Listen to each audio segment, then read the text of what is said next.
All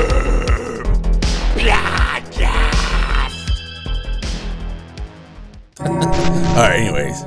Welcome back to Gore Club. We're going to do like a short video because it's like we have to have filler. People don't talk about doing fillers, and this is what this is. This is the song that's not as good as Number of the Beast. Filler. That's a Minor Threat song. That's right. It's I in your forgot head. about that. Filler. So diamonds and rust. It's SOD. Anyways, it doesn't matter. Ace was nice to come back and talk about some of the crap he got over the last few weeks, and that's what we're going to do. Yeah. So usually around, this is like in between like Black Friday where there's always like a bunch of 50% off sales, and then then you get into like the holidays and people will be like, hey, what do you want for Christmas or something? I'm like, here's a list of things. You can pick off that. Because I usually just keep a list of like movies or like a wish list or something. You haven't grown up. You're still the kid with like the service merchandise and thing, and you're like circling shit for mom and dad. Except I'm circling Blu-rays of Alien Terminator. Yeah. Well, let's dig into it. What'd you get? So the first one, I was gifted this copy of David Cronenberg's Rabid. Ooh. Which is a early... I don't know why I'm doing this. Early Cronenberg. And it's also, I think it's a Scream Factory, right? Oh, I got to get the old pumpkin out. Yeah. From 31 Nights of Halloween, so everybody could be like, it's stupid. And it's got the nice reversible cover on it with the original inside. That's always pretty neat. And then... with Chambers. Chambers. So this came out in 1977. Catch the light. And to give you a little, I said, a young woman develops a taste for human blood after experimental plastic surgery, and her victims turn into bloodthirsty zombies, leading into a citywide pandemic. And for 1977, there's a lot of stuff going on in this movie that is pretty reminiscent of today. As far as regarding like they're trying to get everybody to get the rabies vaccine, and then they're not letting people cross the Canadian border if they're not vaccinated. And how topical! It's very topical. Yeah, and I was watching. I was like, wow, man, things the flat circle. Things never change. Never. I think we use that we use that phrase a lot. I use that reference a lot because I always seem like it is. The things that happened before are going to happen again. Look, man, the pendulum of politics never goes away. But wait. It doesn't make sense. Anyways, it comes back. This movie also stars Marilyn Chambers, who is probably, besides this, is most known for being in Behind the Green Door, which is an adult film from 1972 that I also have on VHS that somebody gave to me years ago. And it was still in the shrink wrap. I've never actually opened it because I was like, oh, this is unused porn? An unused porn tape. That's blasphemous. But like there. They gave it to me and they were like, hey, you collect tapes? And I was like, oh, yeah. And he's like, well, here you can have this one. Somebody gave it to me years ago. And I was like, why is the shrink wrap still on it? Nobody watched this? That's wild. So I was like, I guess I'm just going to leave it on there and just add to the value later on. So, I'm going to sell that one day and retire. Oh, totally. Take it out of this hellhole. They didn't make thousands and thousands of this pornographic VHS that you own now. But anyway, there's some scenes from this, like the girl who's infecting everybody, Marilyn Chambers, she has a stinger in her armpit where she is like literally hugging people to death, but she like kind of wraps it around you and, she's kind of seducing people. And it's like the bro hug, but different. But she stings you with her armpit stinger. What's the equivalent of bro for females? I don't know. It's got to be something stupid. Yeah. Bro was stupid anyways. What's up, bro? Bruh.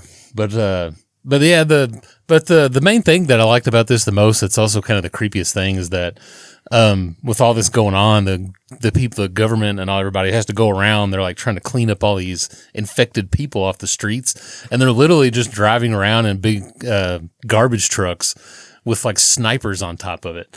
And they're like, when they see one of the infected people, they shoot them and they just pull over with a garbage truck and they're throwing them in the back of the garbage truck and just being like, okay, we're all good. Head on to the next one. It's just so like dystopian. Would you call that like a department of efficiency? Yeah. But it's like that. I mean, as far as everything in the movie, that's really, I was just like, God, that's so like dystopian and creepy. Like, it's just so like, they're just going about their day, taking the trash out. It's like another day in David Cronenberg verse. Right. And I think that people, when they first watch this movie, like if they catch it streaming or whatever, they're like, oh, it's kind of boring. They're like, no, dude, just keep watching it. Just keep watching it. Sometimes movies take time. Yeah. And this one does. And it's, I wish the remake was just as good. I liked the remake the Soska sisters did. I've never seen it. Well, I own it and you can borrow it. Well, there you go. What else you got? The next thing is something I've been putting off for a while, but watching it. But this is a piece of trash from Joe D'Amato. Yeah. Who's, famous for things such as Absurd, Zombie 5, Killing Birds, Anthropophagus, just the classics. Joe D'Amato. Yeah, God damn. Or this is Beyond the Darkness. The Italian title is, I butcher this, Boyo Omega. As I probably, so whoever speaks Italian can fix that. But it'll be in the translation. Yeah. It's YouTube. But Goblin did the soundtrack for this, which very much makes this already, like, if the Goblin wasn't on the soundtrack for this, it would be like, it's kind of another run-of-the-mill Italian zombies, or, They lifted it up to another level. Yeah, they definitely make the movie better. So a little background on this. It's a disturbed young taxidermist exhumes his recently deceased girlfriend, takes her body to his family villa, and embalms her corpse with the help from his strange housekeeper. What could go wrong? But his bouts of insanity are just beginning. Dun, dun, dun. And when you say, like, strange housekeeper, like, they have a very strange relationship, almost like an Oedipal, like, very much, where she's like, oh, come here, I will nurse you. And he's like, oh, mommy. And it's just so weird and creepy. God damn it, you're blocking your titties. Go ahead. But anyways, yeah, he digs his girlfriend up and stuffs her. And because he's like a taxidermist, which it has a lot of like maybe like Psycho kind of like influence on it. Sounds like a very deep Joe D'Amato. Yeah, as far as like Joe D'Amato, this, it's probably the best thing he ever did, next to like Anthropophagus. Yeah, I love that one. But like, yeah, he stuffs his girlfriend, puts her in the bed, and he's like going in there and visiting her ever so often, and she's kind of like sitting there,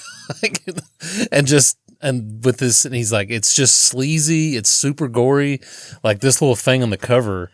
Is basically, that's like one little small scene in the movie where there's like a bathtub of acid or something. It's like puts like the body in there, but it's a cool piece of art, but it's like what a strange part to paint, because that is a painting. It's beautiful. Yeah, it looks really good. But Severin put that out, and that Blu-ray actually comes with the Goblin soundtrack in it, so you can listen to it. Yeah, which is a pretty neat little thing there. It's got the original cover is makes it look like a much classier movie. Boyo Omega. Yeah, with the Italian title and the nice little like painting of the woman on the knife there. Oh yeah, this is awesome. But yeah, that's like an old one. I don't even know if that's still in print. I got that. I think I got that off Amazon, and I don't even know if Severin still has it on their website. Just thinking about this movie gives me the chills. Yeah. Let's see what I got here. So in Louisville, not too long ago, a great video company called King Gorilla did a VHS fest. They couldn't make it to the VHS fest that we always talk about with Ace. That Ace goes on his little excursions, and we're glad he comes back in one piece for the most part. So I've known this guy, and I met him at the copier place, which those places still exist, where you go and make copies of stuff. And that's how we met a few years ago. But he was just like, hey man, Gore Club, help me out. So we gave him ideas on like where he could do this event, and he did it at Planet of the Tapes, which is here in Louisville. If you're a nerd, if you like movies and comedy and all that bullshit, Planet of the Tapes, baby. But he did his own little VHS fest, and he had Orbit DVD there. He had a lot of friggin' kick-ass vendors, and it's really kind of small little venue.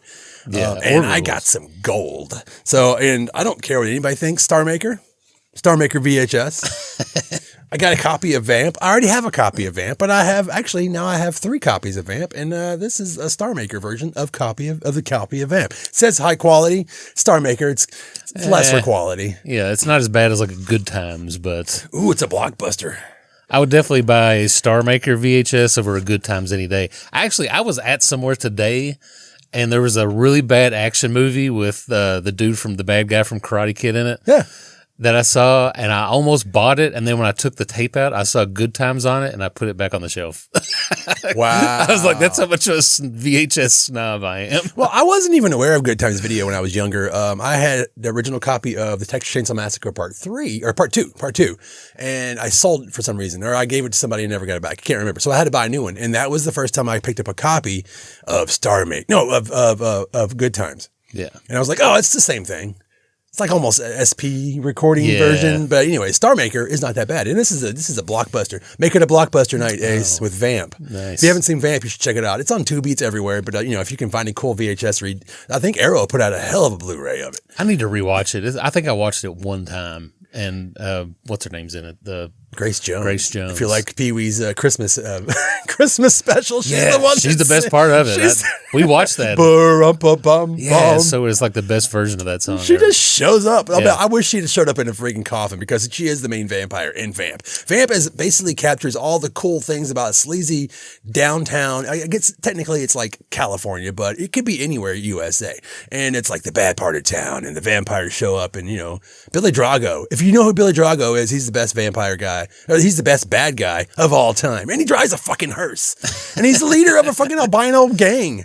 Yeah. That aren't the bad guys in the movie, technically. Whatever. Anyways, Vamp on VHS. Pretty cool. But then I also got another Star Maker copy, which I didn't know the Star Maker actually put this version out.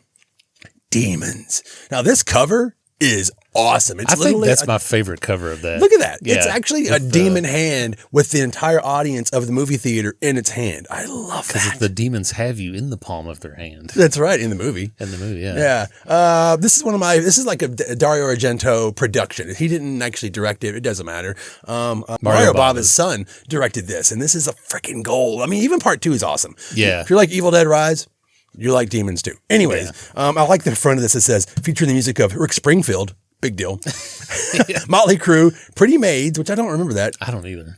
Go West, The Adventurers, and Billy Idol, except in Saxon. Yeah. That's Saxon. Well, there's also the Accept song when they're. It says Except. Yeah, except when they're riding the motorcycle through the theater with the big sword and they're playing Fast as a Shark. Best scene in the whole movie. Like, if you ever had that tape, it's probably Blurs in that spot where people just rewound it and rewatched it over and over again. I don't want to say he ripped off Evil Dead 2, but he ripped off Evil Dead 2. Well, it's Italian, so. Yeah, this is true. But anyways, those two Star Maker VHSs making me very happy. Forget everybody who doesn't like Star Maker. They're cheaper. They're easier to find. And I love these covers. I mean, look at that. I've never actually seen this cover of Vamp. Yeah, usually it's just like her with the vampire face. Like. Right. And these are paintings. Beautiful paintings. Go ahead, Ace. What you got? The next one I got, I'm kind of going in order of like good to worst. So the next one I got is Alien Terminator, also known as Top Line, which is what's on the actual tape. That actually came with the top line on the outside, but I flipped it over because I think Alien Terminator is a better title for this movie. Yeah, let me see. Because the top line, it's like, what is that even about? Like, what the hell's top line? It's Nello Rosati came out in 1988. Stars Franco Nero, which, if you don't know that name, he was the original Django.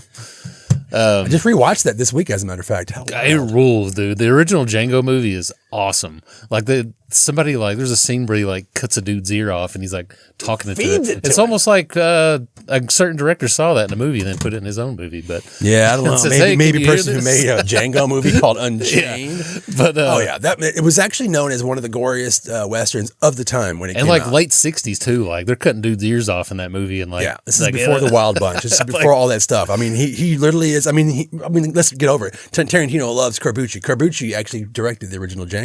Yeah, and he actually made him a director in he's Once Upon a Time in America, dragging a coffin around, which is she awesome. Just spoiled it. But anyway, besides that, that's Franco Nero's other movie that he's known for. Well, here's the one thing about Franco Nero though is that not just Franco Nero, but Django and there's like 70 sequels, and none of them are real.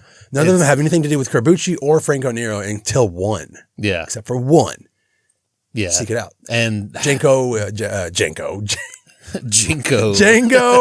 What is it called? Shit. I can't think. It doesn't matter. I'll cut this out. That's anyway, this is kind of this movie is all over the place. When you think it's one movie, it starts being a completely different movie. I love your love of trash. And just it's just so. Author Ted Angelo discovers a UFO in the Colombian jungle. When he tries to spread the word, he earns more than the usual disbelief. Suddenly, he's hunted by almost every organization like the CIA, the KGB, the mob, Nazis, extraterrestrials. It's like, and those ETs obviously do not want to phone home. That's literally on the description of it. Oh, my God. Richard Harrison's in this? Yeah, dude. This is awesome. George Kennedy's in this movie. Yeah. And they dubbed his voice, so he has like a completely different voice than what you're expecting to hear come out of that face. Yeah, which sucks about George Kennedy is people remember him because of the Naked Gun movies and forget that like he's in Cool Hand Luke and like all the airport movies. And he did a lot of freaking cool exploitation movies. Yeah. George Kennedy rules. And there's like multiple chase scenes on foot. There's a chase scene where it's like the guy's drunk and he's just like driving like down some road, chasing and being chased by like the KGB's chasing him through the jungle. I mean, it's just like aliens. There's obviously a cyborg. I mean, they kind of ruined part of the movie because they put the cyborg right on the front of this. But probably why they didn't call it Alien Terminator in the thing later on. Not to be confused with Lady Terminator. Yeah. Which, and also the company put this out, Cauldron. If you ever look them up, they've got a pretty good website just full of like tons of movies like this. Like even more so forgotten movies than like Severin or like Vinegar Syndrome put out. Like they're really like whatever those two companies didn't do. Cauldron's like, oh, we'll like pick up the scraps of whatever's which not is like good. The scraps, but like they're I don't want to say it's the scraps, but they're bad movies, but they're highly entertaining. Yeah, there's another one they have on there. I'm blank on the name. Where basically a football team goes to like South America to save somebody's girlfriend, and they're still in uniform.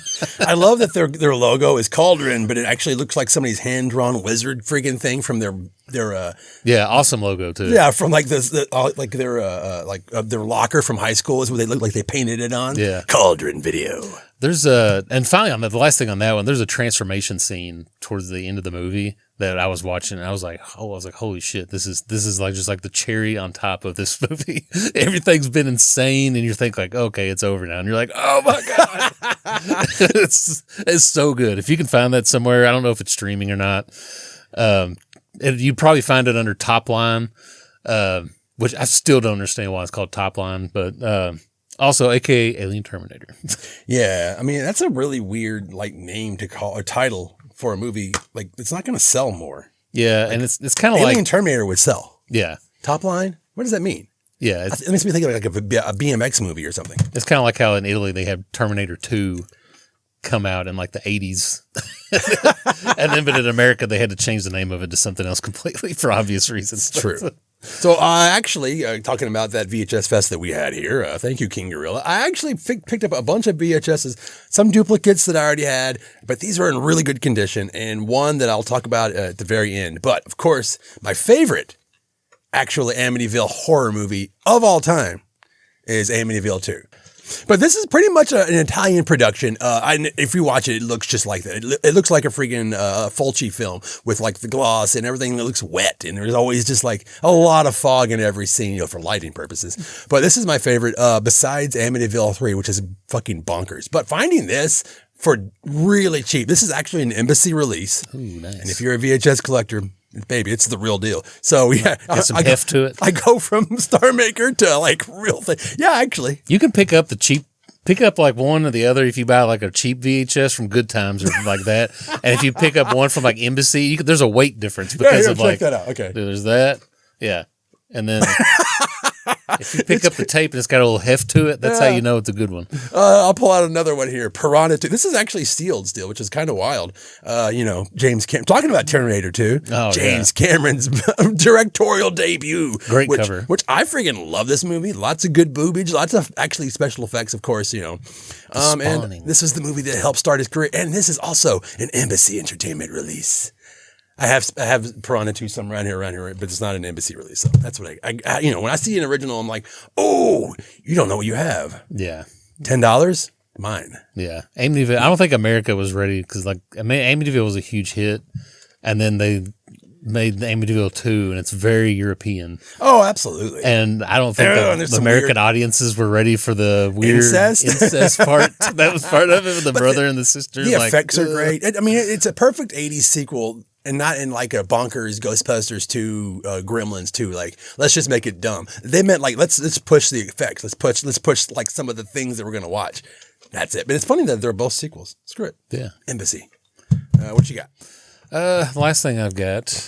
This is another Cauldron one I got. I got this off their Black Friday sale. They did a 50% off, so I took advantage of that. This is another one I've been wanting to watch forever. But this is American Rickshaw. Ooh. Which you've talked about that on before. Yeah. I think on the podcast. And this is Sergio Martino did this one, who is Also a pretty famous, Cauldron. He's a pretty famous Italian director as far as I'm concerned. He did Torso. Your Vice was one of my favorite Giallo titles, which is Your Vice is a Locked Room and Only I Have the Key. 2019 After the Fall of New York. That one's fucking awesome. Mountain of the Cannibal God with Ursula Anderson. And that's a good cannibal movie too.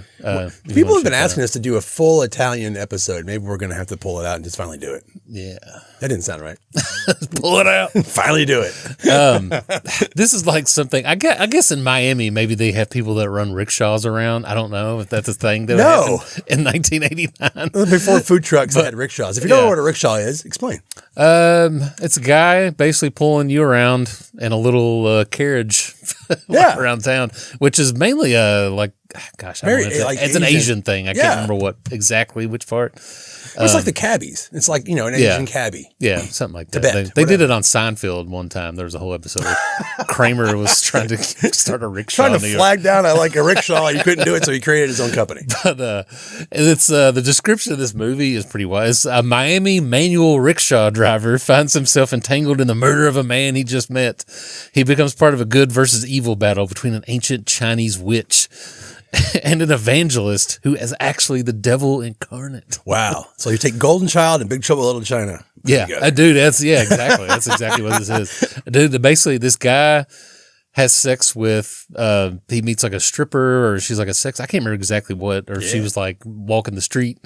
Lady of the night. Yeah. But she tricks him into filming a sex tape, which then leads to all the trouble in the movie because then he goes back to get it and then he takes the wrong one, which kind of leads to the rest of this movie. Donald Pleasance is in this movie, of course. Basically, this is another paycheck Donald Pleasance movie where he's like, "How much are you paying me?" Yeah, my daughter said I should be in it. It's like there was a rickshaw. That was actually a pretty Donald Pleasance impersonation. I shot him 7 times. Sergio the rickshaw. Yeah. But anyway, this was if you ever watch the Red Letter Media guys on YouTube, they best of the worst. I think this was on there. It was one of their bigger episodes they did on it. But one of my favorite parts of this movie, there's a scene. This woman's in the shower, and then like she's in there being all sexy, wet, soapy, and then the guy sees her. She's like, "Come on!" Take showers. She's like, "Come on in." So he gets in the shower, but he's still wearing his jeans. So you just see this. They're having like this sexy scene in the shower, and this guy's just wearing a pair of wet blue jeans in there, and you're just like, "What?" Like he was just like, "Look, I'll do the scene, but I'm not getting nude for it." Oh like, my God. He's like, "Okay, leave your jeans on. That'll be fine." He's got a baby dick too. That was probably one of my favorite parts but this is a pretty wild movie though. I enjoyed it thoroughly. That'll be another late night rewatch. Oh my God. Down the road. That sounds like a delight. Well, I'm going to kind of end this one in like a whole bunch of bleh. So I found, of course, The Beast Must Die. This is a Prism release. Now, Beast Must Die, we've talked about it many times on this podcast. Mystery. It's awesome. One, it's kind of a blaxploitation werewolf movie, action film, whodunit. And it's one of our favorite, at least one of my favorite werewolf movies of all time. Not because it's amazing, because it's so fucking fun and bonkers. And obviously, this is kind of a movie about bonkers night movies. Yeah. I mean, Piranha 2, Amityville, American Rickshaw. All these movies I've realized are not just normal horror films because screw that. Yeah. Yeah, man. If you're going to watch horror, make it fun. Anyways, I got The Beast Must Die. Now, this is a weird one. Eye of the Tiger. Great painting on that cover too. It is. This is amazing. This is when the Busey was not, he was like beyond Busey. Yeah, he's a tough guy. This was before like Lethal Weapon, like, bro, Predator 2 or whatever. Yeah. Oh, the Nam was hell. Yeah. That's on the front of that. Dude, if I hope you like the song Eye of the Tiger if you ever watch that movie, because God, it's in that movie so much. Yeah, I know. And that came out after Rocky, right? Because Eye of the Tiger was on Rocky. Like by the time that came out, I think that song had already been in like out in the public, like you'd heard it so much, and they were like, "We're writing a whole movie called Eye of the Tiger." It's so popular. Yeah, this was one of those. This Busey's back and in top form. L.A. Times. Sure he was, but the movie's actually great. I love how everything about this movie is kind of a ripoff. Look, he looks like Ming the Merciless from like Flash Gordon. Yeah. This painting makes him look so badass and oily with he's got the child like Commando. Yeah, I don't know. But seek this movie out if you haven't seen it. I highly recommend. I love like exploitation movies that aren't necessarily horror films. films, and this is definitely one. If you like a little bit of violence with a little bit of politics and a little bit of ripoff, this is your movie. Oh yeah. Oh yeah. I found a freaking Ghoulies 2. Ghoulies 2. A Vestron video release. Look at the condition of this motherfucker. That's pretty good, yeah. Vestron. I love a good Vestron. I know you do. We love crap. But anyways, Ghoulies 2. Ghoulies 2 started the whole, like, let's just fuck the original right in the ass and go straight to, like, make all these movies bonkers. It's like before Puppet Master 10, there was Ghoulies 2. And I couldn't pass up an actual a Vestron video release in this condition. I think I saw a part of Ghoulies 2 before I saw the original, because I was at somebody's house and they were flipping through the channels and they had HBO, and then the part of that movie where they're on, like, somebody's on a big rack and they're like stretching them out, like on the, and I saw that one part of that movie and I was like, I'm really small too, and this is on, and they're like, and I was like, man, that looks really scary. I don't know if I could watch that movie or not. They're like, I had no idea the context, or I just knew, like, Ghoulies, where they're putting the guy on the rack and stretching him out. Like, I was like so scared by that. And then years later I watched it, I was like, oh, this is actually funny. Yeah, it's a goofball comedy, and this is where they went. I mean, after this they went to college. Yeah. Some say the Superior sequel. Like, there's no way these Ghoulies will go to college. If you haven't watched our actual one episode just on Ghoulies Go to College, go check it out. Now, this one has a place in history. I love big box VHS, and I love these. I mean, God. That's a big box. That's unnecessarily big. Like, where are you going to put that on your shelf? Look at, if you have like a shelf with like all your regular tapes and then somebody has that. And I have room. Shut up. Anyways, this is part of my childhood was my father having basically run a convenience store, and in the back was an actual video store, like a office. I've talked about it many times on this, and this was one of those VHSs that freaked me the hell out. The cover alone. So, City of the Walking Dead. I never saw the movie until I was like much older, but that cover scared the crap out of me because of two things. She's rotted and she got a nipple. Yeah. Nudity on a box in this video store freaked me out, and it was so cool to see this box in this condition. I can't wait to actually, I haven't had a chance to actually watch this version, and Berto Lindsay makes the best fucking zombie movies besides Fulci. No offense, Roger. I almost said Roger Corman. No offense, George Romero. But I love these movies. But this video box alone was worth every penny that I spent. I think it was like $30. Yeah. And honestly, if that cut of that on VHS, that could be a completely different cut than the one we've ever seen. I can't imagine. A lot of those Italian movies in the 80s when they got released in America on VHS, they got cut all to hell, and like they changed the soundtrack. And like, yeah, they was just, and like everybody's names would be changed at the beginning of it. Like, oh yeah, I'm sure it's not even his real name on here. Oh no, it actually does have Umberto Lindsay, because they always be like it's Bob Clark. Yeah, but not that Bob Clark. Directed by George Smith, and then everybody else in the movie is like very Italian names. Yeah, so I was really, really, really excited to find this on the shelf at our little Louisville VHS Fest. And again, thank you, That's a King good Gorilla. This is badass. I'm going to end the night on a stupidity thing. You remember when these came out?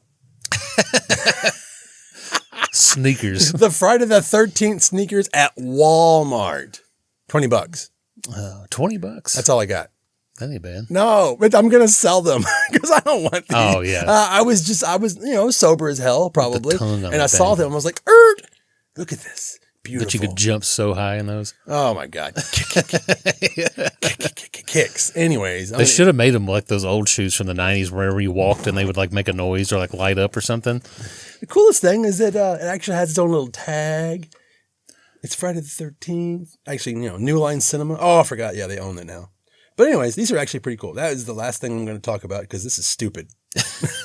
Got a little giblet on the front there. Yeah. Oh God. Anyways, I'm glad you guys made it through the holidays. We did too. We have we have a couple of cool videos coming out here soon, and we just wanted to come in and say hello. Yeah. To you all. Thanks for coming over, Dace. Thanks for having me. For dinner. Bye. Bye. So that's like such a misleading. It's just like a woman on the cover, like she's rotten and she got nipples. Yeah. And then he's just mowing down fucking KKK guys with the Tommy gun. I was like, man, this is awesome. It's like the cherry on top. Gore Club. This is the Gore Club podcast with Steve Vessell, Ace, and Deathmetal Dave.